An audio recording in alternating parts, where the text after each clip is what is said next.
Bonjour à tous, dans cette vidéo je vais vous présenter des pièces que j'ai trouvées sur le site Airsoft & Co et qui vont me permettre de transformer mon breacher de chez Tokyo Marui. Alors cette réplique pour l'instant elle n'a subi que deux modifications. La première c'est au niveau des canons qui ont été remplacés par des canons de précision. La seconde c'est sur ce gaz tank, j'ai fait installer une valve et donc ça me permet de pouvoir brancher ma ligne haut débit et mon régulateur pour pouvoir utiliser la réplique avec de l'air comprimé. Là la transformation elle va être un petit peu plus visuelle, un peu plus radical. Je vais remplacer toute la partie arrière par un système de tube de crosse avec une poignée et une crosse, le tout avec une valve pour pouvoir encore coupler mon système d'air comprimé. Donc là je vais avoir une réplique avec un système qui va fonctionner de la même manière. Par contre je vais pouvoir épauler, prendre mes visées beaucoup plus facilement et puis également armer de manière beaucoup plus rapide. Donc ça va me permettre d'avoir une autre configuration bien différente et puis de changer le look de la réplique.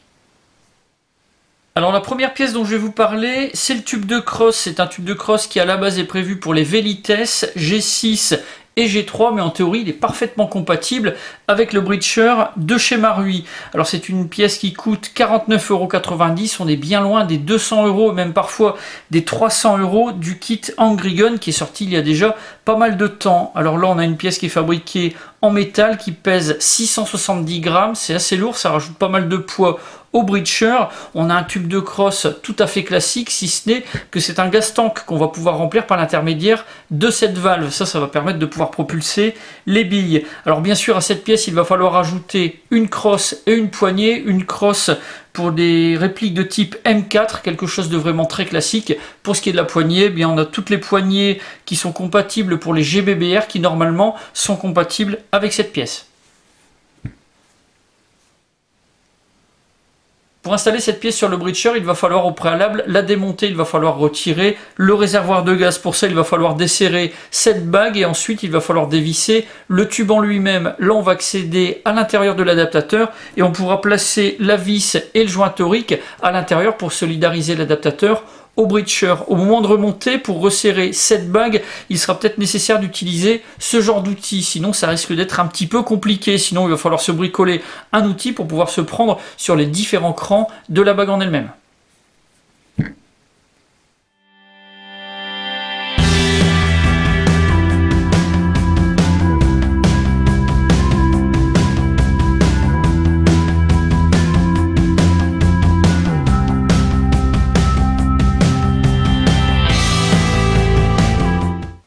La deuxième pièce, c'est la poignée. Ici, la M4 Pistol Grip Model 2 de chez Battle Axe. C'est une poignée qui est prévue pour être installée sur des GBBR. Son tarif, 7,90 €, c'est vraiment très abordable. Elle est fabriquée en polymère et puis elle pèse 75 grammes. Pour l'installer, c'est assez simple. On va ouvrir la petite trappe qui se trouve sous le dessous et puis on va faire passer à l'intérieur la vis de fixation. Ça permettra de pouvoir accrocher sur le système ou sur la réplique. Alors, on va avoir à choisir parmi deux profils qu'on va pouvoir placer sur le haut de la poignée et ça va être suivant bien sûr la réplique ou la pièce sur laquelle on va installer cette poignée. Ici je vais devoir choisir le modèle le plus court, donc pour l'installation comme vous le voyez on fait juste glisser sur l'encoche et puis après bien sûr on vient fixer la vis à l'intérieur et là ce sera installé et ce sera prêt à être utilisé.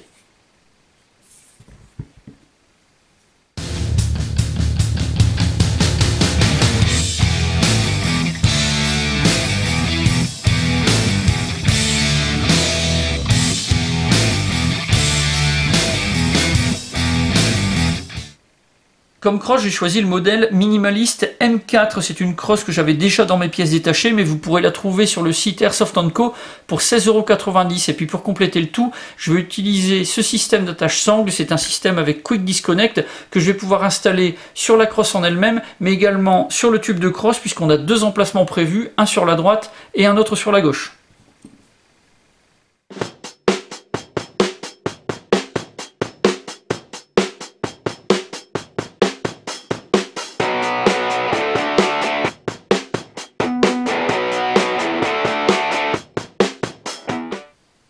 Pour que ce nouveau système il soit compatible avec mon kit HPA, un kit balistique, il va falloir que je remplace la valve de remplissage d'origine du tube de crosse par cette valve qui est fabriquée spécifiquement pour Airsoft & Co. Son tarif 9,90 € et sa référence 3131.